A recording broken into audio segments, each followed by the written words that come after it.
Dawn, McElmoy, and Duchess. Come on up.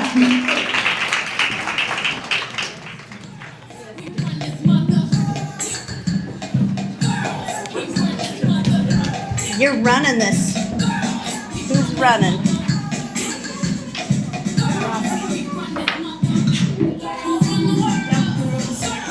There you are, love. Now you need the clicker too, right? I think so. So you're just going to hit that button to forward. Okay? You good? I think so. Okay. You got this. All right. You got this. Round of applause for Dawn.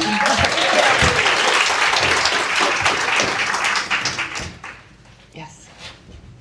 I need the timer because I've never done a PowerPoint presentation and talked before, so I'm trying to do two things at once. And although most of the time I can multitask a little bit, you know. So I decided to do a talk on becoming myself because I'm one of those people that my whole life I wanted to be anyone but me. And I also known as bad decisions made me smart. I don't know how many people can relate, but a lot of people are like, Dawn, how did you get to be so wise? And I'm like, I don't know, I made a lot of bad decisions. So, this is me when I was born and very young. Right from the very minute I was born, though, I was judged. So, because my mom thought there was something wrong with me with that birthmark, and, you know, first thing she wanted to do was remove it. Yes, I am nervous, I know. Come on, down. She's trying to get me to leave because she knows how nervous I am, and that's what she usually does. So, this is like my journey right now. I'm still like, something will happen, and I'm like, you know, what is wrong with me? Like, why is there something wrong with me? And I'm starting to realize it came right from birth. So, you know, when you find those messages, it's sometimes important to dive in deep and see where they're coming from, because then you know where your reactions are coming from. So, this is, I like to say this is my inner child. This is me in kindergarten, and then me and my little brother. He's my Irish twin, 11 months younger than me, but because he's a boy, he's the golden god, and I'm like the forgotten princess. So I knew right from a young age I wanted to be a badass. You know, I've got the weapon, he doesn't. So this is grade 12, my graduation year. I say this is before the fall. So, I don't even usually write cue cards, but. So, grade 12, I was 17, 18. 17 when I graduated, I went back when I was 18 to get my OACs, and then I joined the military. So I was 18 years old, I enrolled, I became a naval signalman. So I joined the Navy. I was told that I could swim in the sea with sharks and that someone would be on point with a weapon and that would shoot it if they came near me, and I was like, I'm in. I just wanted to swim in the ocean somewhere warm. Yeah, because originally I wanted to be like a doctor, like so wanted to be a med A, but the way in the military, you take what you can get. So I was 18, went off to basic training. I learned a lot. So go back here for a second. That's my very first picture in basic training, the middle one. So that end one, that's at the end of my career. So when I look at it, I see in the beginning I was alive, but by the time I left the military, something had died inside of me. The way I like to say it is like, I didn't know I was signing over my body, mind, and my soul. Because when I left the military, I left with a huge soul injury.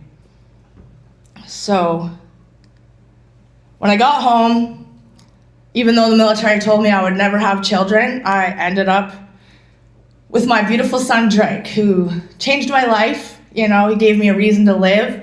When I left the military, they gave me 3 weeks worth of Prozac and just sent me on my way. And within 6 weeks, I was in a psychiatric hospital because I was trying to kill myself. So I felt like a failure. I felt like I went off to be somebody, anybody but me, right? And I came home a broken, shattered, I say a living dead girl.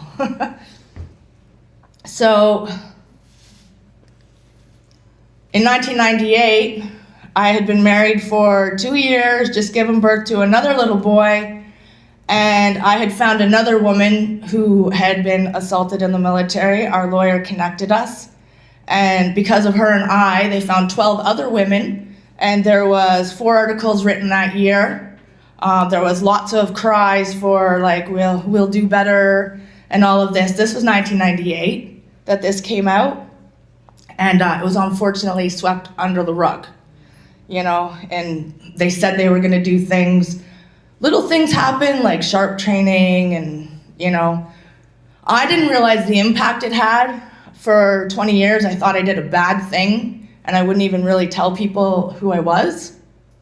I would just, I had become a single mom, so I was just Drake and Donovan's mom, right? I didn't know who I was, right? I still wanted to be anyone but me. I went back to school, and I got my Bachelor of Science in Nursing because when I was on Maclean's, I had started a 1-800 number to try to help other people, and I got inundated with phone calls, and I didn't really know how to help them. Well, now I look back and I'm like, honestly, all I did was listen, and that's pretty much what they needed. But I had no idea at all that I was like destined to change people's lives. I just thought I was that little girl inside of me, that part that didn't understand what happened to her, had to just speak out, and ended up being very public.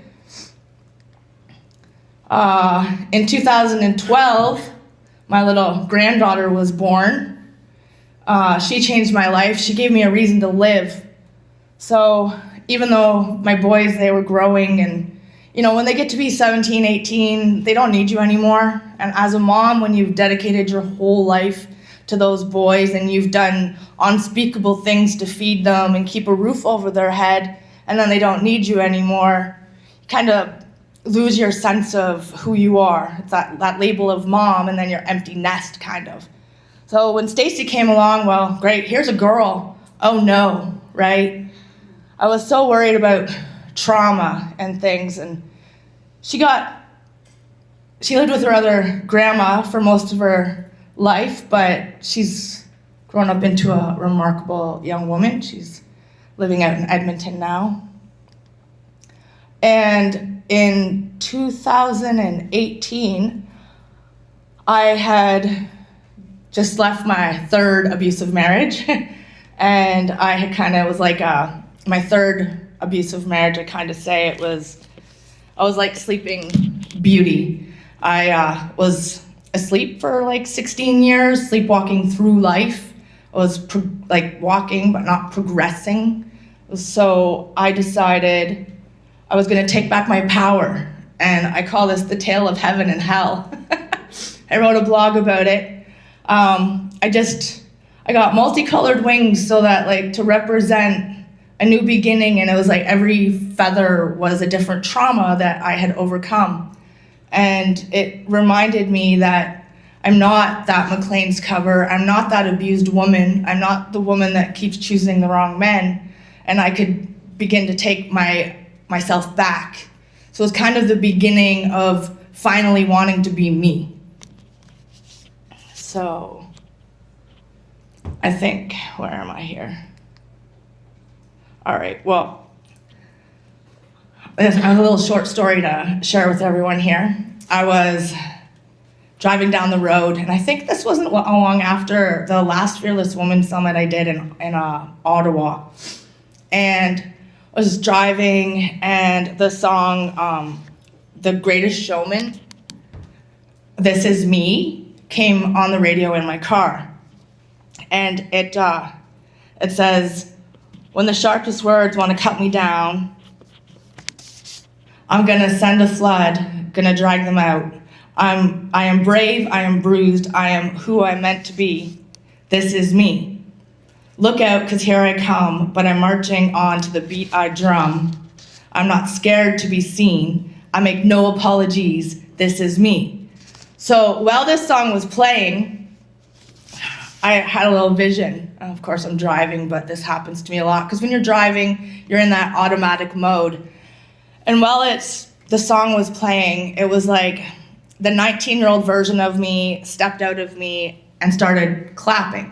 And then the 25-year-old version of me that was on that Maclean's cover stepped out of me and started clapping. And then there was a little 5-year-old me that stepped out. And before I knew it, there was 50 versions of me, even someone holding the little 1-year-old born me, all of that. And it ended on like they were all around me clapping and I was in the middle, and it ended on like, this is me. And I was like, oh my God, and I pulled over and just started bawling because I'm like, how symbolic. There's like, I am a different person all the time. The lady that just spoke, like every minute, every day, like every year I'm a different person. So it really, when you start to see that there's different parts of you that react in different ways, and doesn't make my actions condonable, but at least now I can start to see where they're coming from. When I get angry, I know that my 19-year-old has somehow felt betrayed. When I start to cry and feel abandoned and rejected, my little 5-year-old is feeling like nobody wants her, like she doesn't belong anywhere. So then that's the time for me to take action and like kind of parent her and say like, you're okay. Or someone will see me crying, like the beautiful woman over there, and they'll just come and hold my hand, because sometimes even as an adult, you need that. I've had so many experiences where like I was crying at court one day and I was just sitting there bawling my eyes out, and this lady just came and threw a box of Kleenex at me and went in her office and closed the door. And I was like, oh, well, okay, right? And it's like we don't have enough compassion for other people out there. We just walk by because that's not our problem. So in 2018, the military, a bunch of people got together for a class action lawsuit. They said enough of this crap. In 2014, another woman came forward with her story. They had the Madame Justice Deschamps report, which showed there was a problem. Then we had the Chief of Defense scandal. Then there was another 2 reports that I don't know how many recommendations we've had.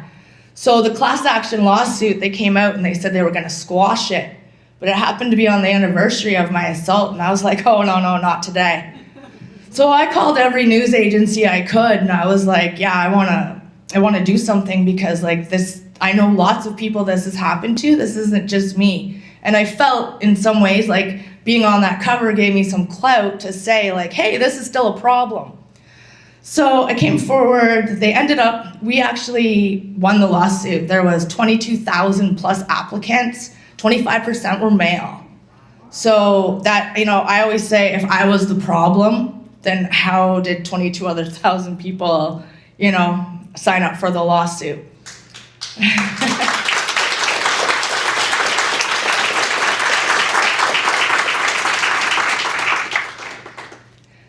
So in 2019, I think, the Elizabeth Fry Society honored me with being a rebel with a cause. And I was like, well, yeah, I guess I'm a rebel with a cause. So, I was so honored, because up to this point, I'd been like 25 years and no one had ever acknowledged what I did. Just my ex-husband telling me that like all I would ever be was that article or that Maclean's cover or things like that, which screwed with my identity, still wanted to be anyone but me. And then in the in the last few years, I've met a lot of women who have said that I actually changed their lives. And I've had some other women that have like empowered me to realize that, like I had one woman, she's a beautiful, beautiful woman. She runs a women's retreat for veterans. And when I first met her, like she was like one of my heroes. And I was like, oh, I want to be used so bad. And she looked right at me and she said, what's wrong with you? And I was like, what? And she said, you're an amazing person. You are just as amazing as I am. She's like birds of a feather. And she made me see that for the first time, that it was okay to be me. And that I didn't have to try to be someone else. And I started getting out more, and I had this article in the Salute by VAC, and then I won a Veterans Affairs commendation. I keep calling the military out because, until they get their shit together, sorry for swearing, I have my 14-year-old granddaughter, and then I have a brand new granddaughter, and if they ever want to join, I just want to make sure that even if it did happen, at least the proper supports, right? Like, I mean, hopefully it would never happen, but like, honestly, I tell people to still join because I just tell them to have a strong support system. Honestly, there's no life like it. Like, I learned so many things in my very short career, and it wasn't just the PhD in hard knocks. Like, I've got skills that I would never have gotten had I not joined the military. And I tell people, like, I can't not be grateful because of what happened to me and the advocacy I've done. I've met people from every province, every trade, every rank, and it's every element, and it's absolutely the most beautiful thing. I wouldn't have had that happen had I not had what happened to me, so how can I not be grateful?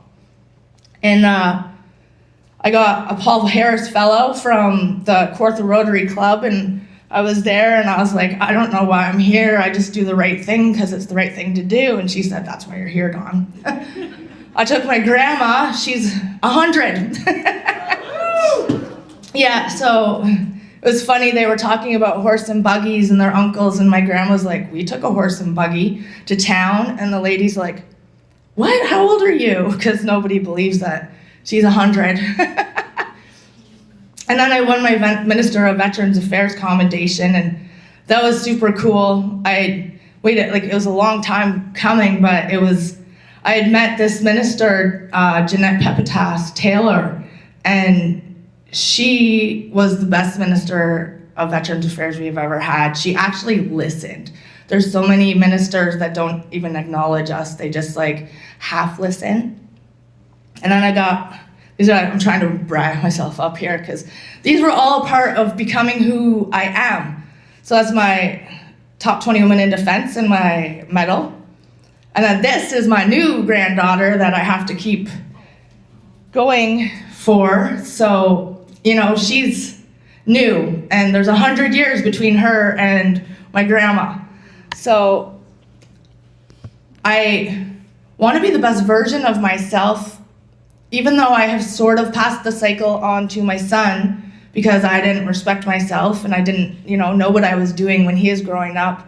The better I get, the better he'll get, and then, she's got a better chance. So I feel like it's osmosis, right? Like the better you do, everyone around you does, which is like my next thing. One woman really can change the world, because the better you get, the better everyone around you gets, and it is a cycle. And if you come to events like this and empower each other, and they say empowered women empower women, so it's like the healed people heal people, right? I don't want to be a part of that hurt people world anymore. I just want to be on an adventure of healing and unity, and seeing the oneness in us all. And it's a great feeling because I can go out now and I can see people and I'm like, I feel like we've met, but really I'm seeing myself in them because we are all one, right? So I look and I'm like, do I know you? And then I'm like, they're like, no, we've never met. And I'm like, maybe I'm seeing myself in you right now, right? And it's a beautiful feeling to finally want to be me and to not want to go and be whoever else. Just that radical acceptance of who I am, what I've been through, and where I'm going. And I honestly have no idea where I'm going, but I think it's going to be pretty awesome because this morning on my way here, I stopped down at the water and I took tobacco and threw it in the water and thanked for the day. And then there was all these cormorants flying around. And in basic training at Cornwallis, the bird was the cormorant. So I'm like, okay, is this like a new beginnings or what? Because I haven't seen a cormorant in a very long time. So it was just really cool. And, I'm here. I saw that. So here's the new beginnings, everyone.